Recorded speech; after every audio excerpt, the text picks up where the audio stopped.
In today's video, we will be taking a look at the polling between Joe Biden, Donald Trump, and RFK Jr. in every single competitive state.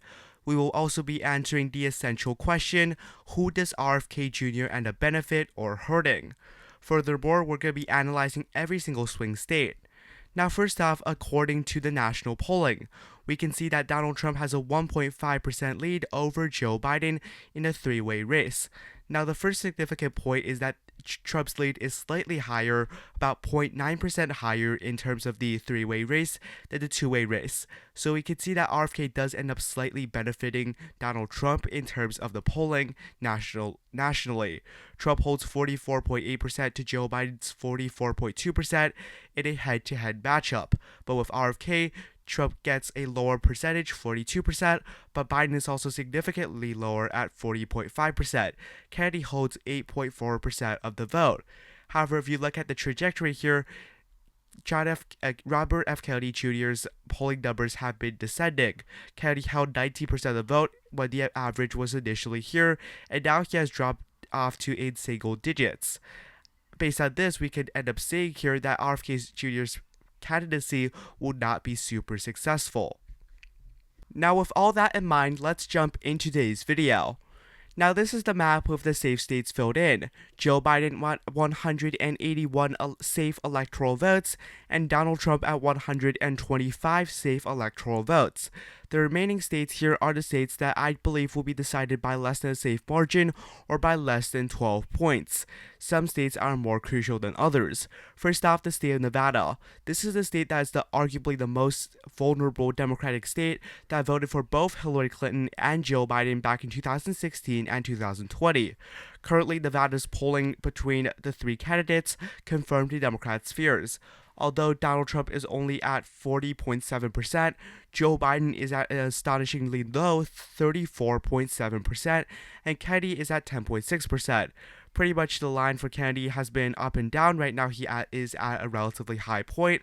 I do not believe Kennedy will get 10% here, but nonetheless, because Trump does have a significant lead, which I do expect that ultimately he will be able to win the state of Nevada based on Hispanic shifts and overall very high turnout in the rural regions of the state, I do agree with the polls that Donald Trump will win the state of Nevada, though I don't agree it's going to be by a likely margin, but this is a polling map, so we're going to be putting that in the likely Republican column.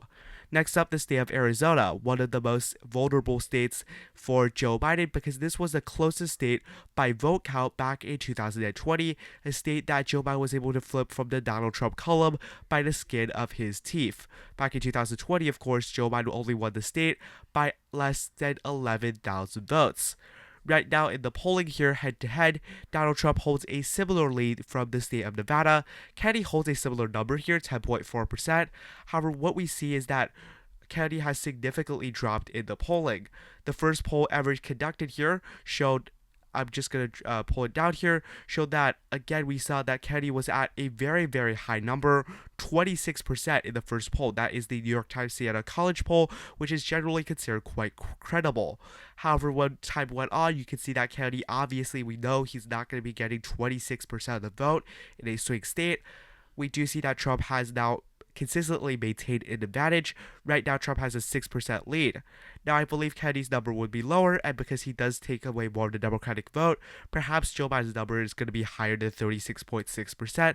Actually, it's most certainly going to be higher than 36.6%, but nonetheless, Kennedy, even when you take that into consideration, Donald Trump still holds a 6% lead.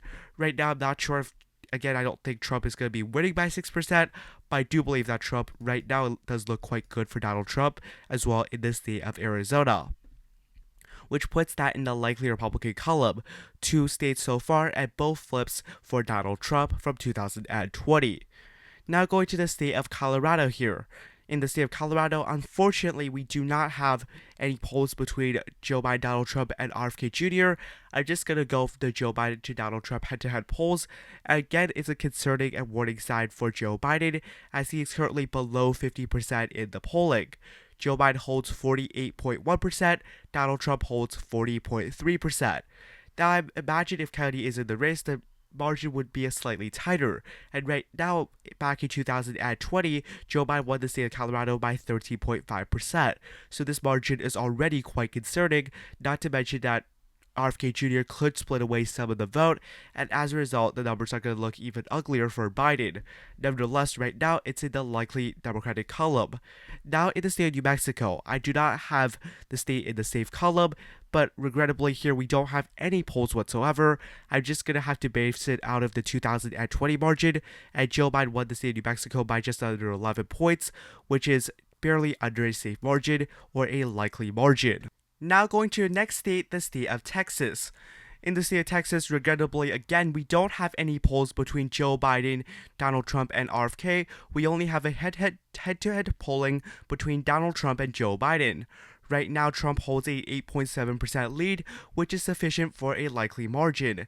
This is not surprising. We really aren't seeing Democrats contest the state of Texas that heavily after they did not do too well there in the Hispanic belt of the state. Democrats did end up overperforming by a lot in these areas surrounding Dallas, the Dallas suburbs, as well as some of the even more conservative regions, as well as the Austin, Travis County region, as well as Houston. But in the end of the day, Democrats are not going to be contesting the state that heavily in 2024, and it's unsurprising that Democrats will be losing the state by a likely margin. Now going to the state of Florida here. Despite the state not being all that competitive, in 2024, we do have 6 polls here, and it shows that Trump has a 15% lead over Joe Biden, with Kennedy at 7%. Despite Kennedy and undecided voters making up substantial numbers of the electorate, Trump is almost at 50.0% of the vote. He is at 49.9% to Joe Biden at 34.9%. Now here we see that, again, the polling has been looking very friendly for Donald Trump. It does look like that because he is very close to a majority, that even if Kennedy voters end up coming home for Joe Biden, it's not going to end up mattering. We do see that Trump will easily carry the state of Florida, right now according to polling, by a safe margin. This can largely be attributed to the Democratic underperformances in around the Hispanic regions of the state, especially Miami-Dade County, the largest county in the state by population, that trended 22 points to the Republican Party back in 2020. Now, the next state here on the list is the state of Georgia. This is a critical and essential swing state. Joe Biden flipped the state by just 12,000 votes, in fact, a little less than that back in 2020, and this was the closest state by percentage back in 2020.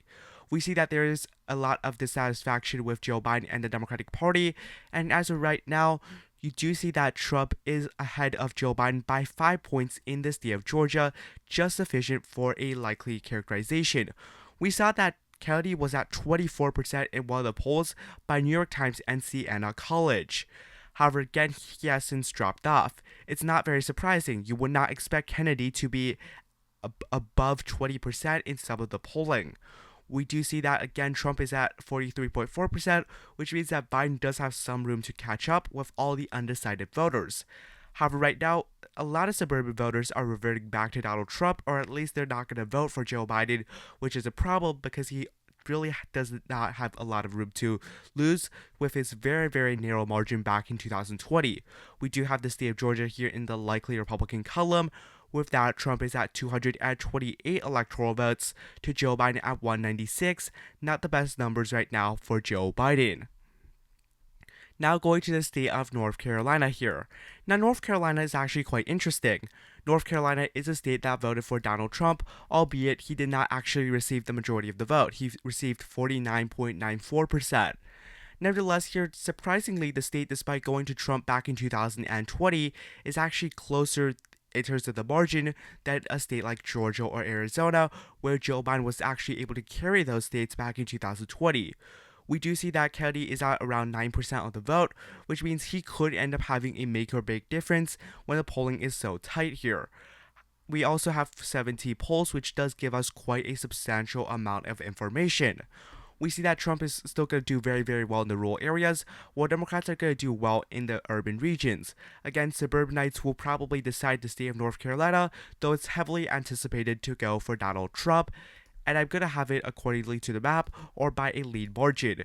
You can see that this is the first state that is not in the safe or likely column for either side on this map. However, with the state filled in, Donald Trump is at 244 electoral votes, just 26 electoral votes away from clinching the presidency.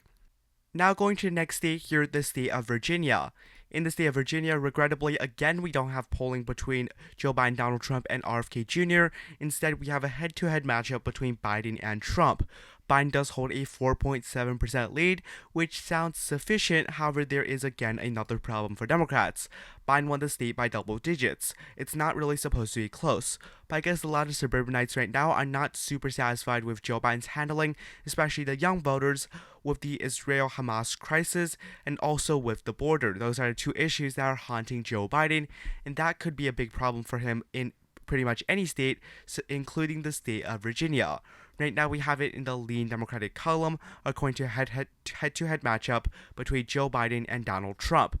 Now going to the state of Iowa. Again, we don't have a polling with RFK Jr. included. However, Trump is at 49.6% to Biden at 40.1%. This is still close in terms of the margin between Trump and Biden compared to the 2020 presidential election results. However, these numbers further consolidate Donald Trump's pretty much hefty victory in the state of Iowa, considering in 2008 and 2012, Obama carried about half the counties in the state of Iowa. In fact, he carried more than half of them back in 2008.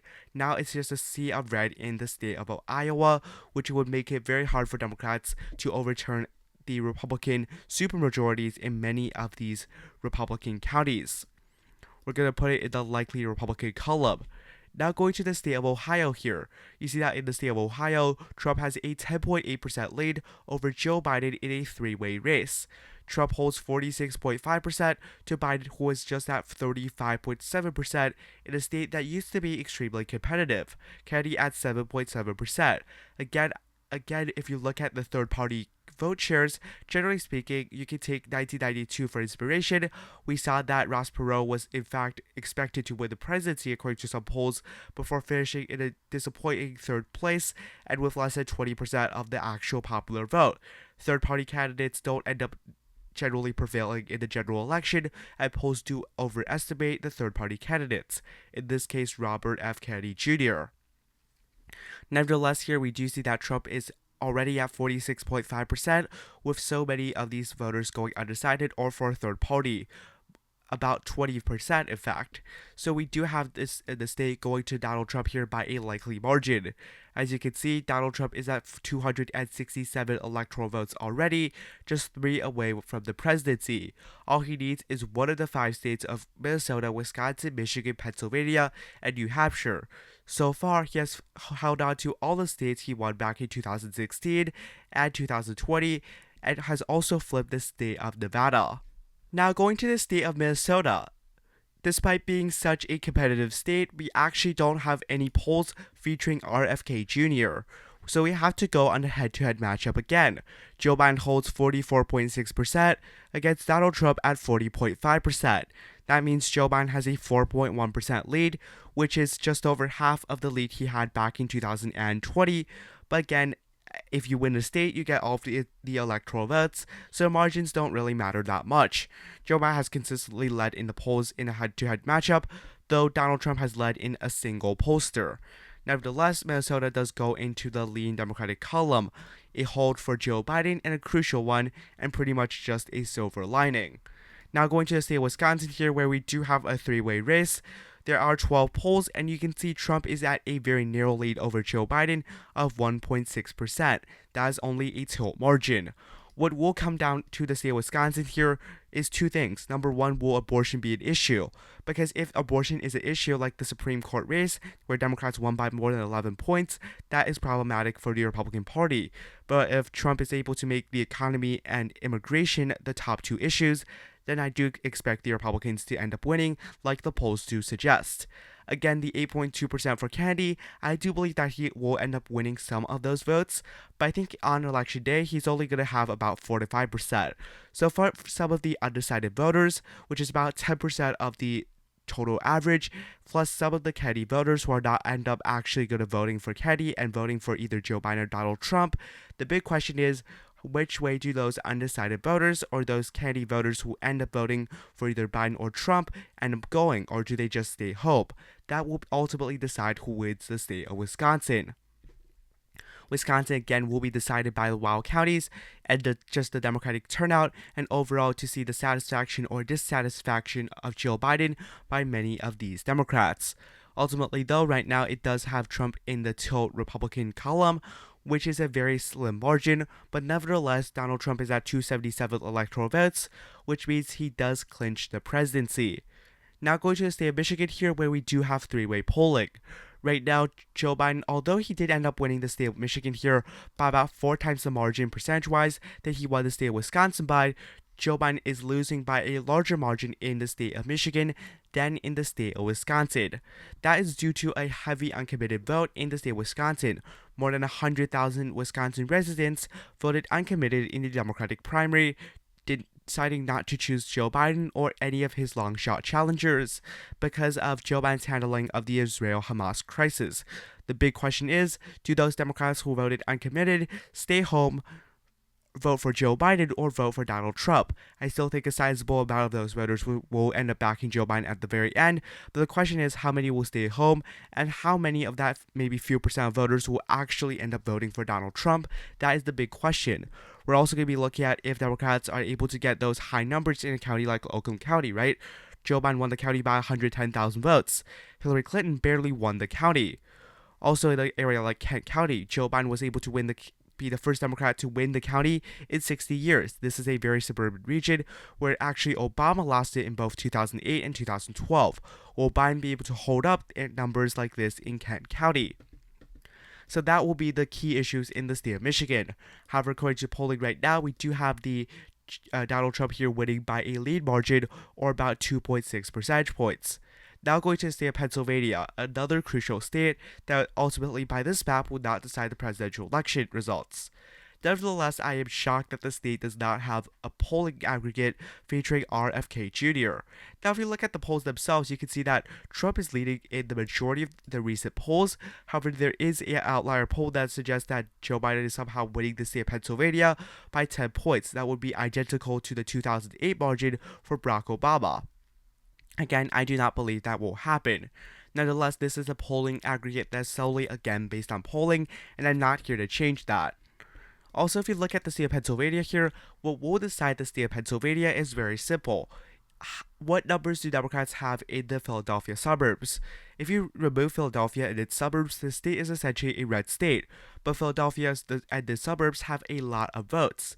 Chester County trended towards Democrats by 8% compared to 2016. Hillary Clinton won the county by less than 10, Joe Biden won the county by 17. These are the types of counties that will ultimately decide whether Joe Biden is able to win a state like Pennsylvania. Is he able to get those numbers in the suburbs? And most importantly, is he able to get those turnout? If he's able to get the Democrats to end up turning out for him over Donald Trump. Now, where Trump needs to run up the numbers are in the rural regions. There will be no doubt that Trump will get those huge turnout and numbers in the rural areas. The question is again filled with the suburbs. Ultimately, though, with the polling right now, Joe Biden does win the state of Pennsylvania by a tilt margin.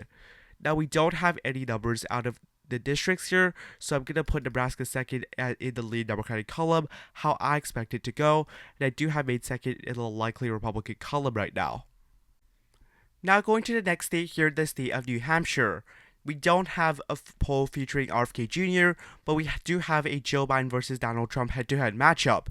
And the first state we've seen so far, pretty much, Joe Biden or Donald Trump, either one of those candidates, is actually at 50% of the vote. Joe Biden is at 51% and Trump is at 45% if you round both of these men up, which means Joe Biden is up by 6%. A close margin to what he ended up receiving back in 2020. And if you look at the polling here, Joe Biden is up in every single poll, and considering he's over 50%, RFK is not going to make much of a difference. We do have here Joe Biden winning by a likely margin. Now, let's say in Maine here, we actually don't have any polls again, which is kind of sad, but that's how we're going to have to go with it. I do have Maine here in my own prediction going to Joe Biden by between a lean and likely margin, and that's what I'm going to have it as. So in the end of the day, Joe Biden gets 245 electoral votes, Donald Trump gets 293. The math here, I think, is about right. I do have a similar map in my own prediction. I do have Pennsylvania going blue and pretty much most of the other swing states going red. What is the takeaway here? Well, in terms of the numbers here, 245 to 293, it's not that bad for Joe Biden. He can still come back. But the problem is the margins, right? If you look at the margins in a state like Nevada, Trump is leading by 6 in Nevada, Trump is leading by 6 in Arizona, Trump is leading by 5 in Georgia. All three of those states voted for Joe Biden back in 2020, though by slim margins. If you're losing states by more than 5% in states that you actually won in the previous election, and when you won the previous election by just tens of thousands of votes, that's really concerning. The one thing that we're going to have to look out for is how do independents go? We have a lot of independents who have already made up their mind, but ultimately these undecided voters, or at least voters who are not comfortable sharing their opinions in the pollsters, will ultimately decide who wins the presidential election. Anyways, polls are not enough, so you should get out and vote regardless who you support. Thank you for watching. Have a nice day. Goodbye.